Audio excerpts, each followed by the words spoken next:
One of the best definitions for company culture that I have found is that it's the sum of the way we think, act, and interact. And if you think about these three aspects, thinking, acting, and interacting with each other and with clients and suppliers and vendors, all have to do with our mindset and our attitude. And so, if you want to impact a culture, the best way to do that is to change people's mindsets and attitude. Here's what I know. You know what's more contagious than a positive attitude? It's a bad attitude.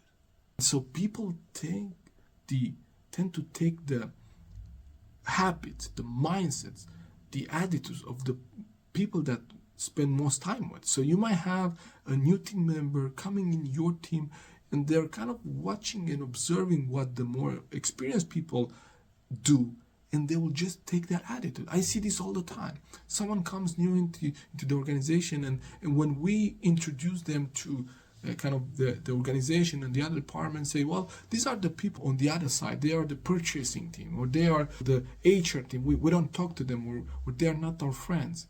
And so this person comes with a blank kind of attitude, and they get trained by the experiences of the people on the team. So they then take the mindset, the attitude of the people on the team.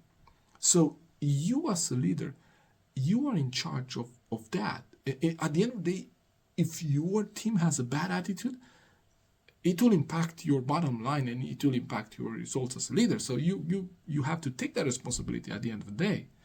But how can you be proactive about that? Like, think about this. Culture is defined as group habits, and the habits are thinking habits, acting habits, interacting habits. And attitude and mindset impacts all of these. So one of the best way for you is to create the kind of culture you want in your team is to look what are people attitudes on our team. Are these the attitudes that are deemed of our culture? Are people living our values? Are people, acting and interacting in the way that it's aligned with what we want to stand for? And if they're not, why not? Are there maybe some influencers in your team that influence the attitude of the team maybe negatively?